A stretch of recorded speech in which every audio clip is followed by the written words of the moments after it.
What is up, guys? Raymond here, also known as Ray Vision, and check it out. Today, well, we are going to be playing some Forza Horizon 2.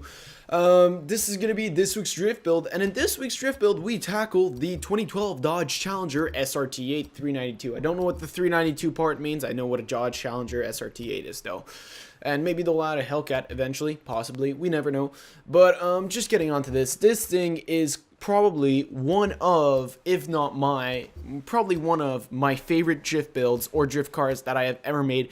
It really handles itself incredibly well. Like, drifting this car is incredible. You can take corners, you can have huge entries, and then you can power out, and it's a very stable car. It's not that easy to spin out, which means you're able to hold your drifts, and I feel like it's a pretty good car with beginners, except for the fact that it maybe has too much power. I feel like when you're starting out drifting, you want to start with something with a stock engine, and then just getting used to drift that, and then once you're able to hold drifts with that, well, then you could move up to the things that hold a bit more power for the less of faint heart. So that is that. And so here I already have all my tuning set up, and so this, as usual, is going to be under the Ray Drift category and the speed and all that. I just wanted to show you guys that I am not a man without faults right off the bat. I did my first corner in the rain and I crashed, but that is minor detail because I was able to become much better at drifting this thing.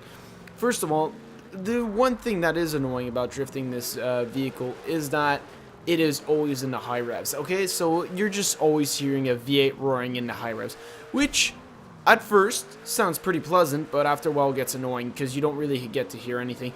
And one of the joys of a V8, honestly, is hearing it in the 2,000-3,000 RPM range. That is also one of the spots where it sounds really good. But as you can see, I do not have any trouble drifting this thing. This thing is just as solid as can be. You're going to see me do some cheeky maneuvering. The amount, I'm surprised by how well you can maneuver this thing mid-drift and adjust based on incoming traffic and all that. It's really good for helping to avoid traffic. And it's not a lot of drift cars.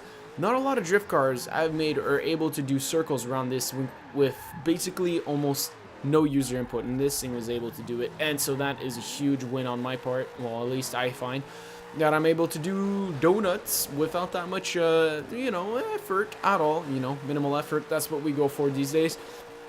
And so check this thing out. All you need to do is a bit of a slam of the brakes, transfer the weight, and look at it. It just goes around the corners without a problem. And it does good drifting all the way up to 4th gear. Once you start hitting 5th, unless you're really going sideways, you're going to have some trouble keeping this thing going on the drift. But honestly, you don't really need to hit 5th gear. You're going to be doing plenty of good shenanigans. It is such a joy. I really like drifting this car. It is probably, like I said, one of my favorite drift cars. So while this is happening, I just want to remind you guys, if there are any cars that you would like to make me drift builds for, leave those in the comments below, because, well, there weren't any real suggestions last week. So, and the one suggestion that there was a Ferrari F40, which I could not afford because I'm still broke from buying a car that we haven't filled the challenge for with Nick because stuff. And so that is what's happening with regards to that. Look at this, oh, cheeky handbrake. Look at that. In a regular drift car, I would have probably just crashed, but this thing, the maneuverability that this Challenger gives is just incredible. I mean, like, look at this.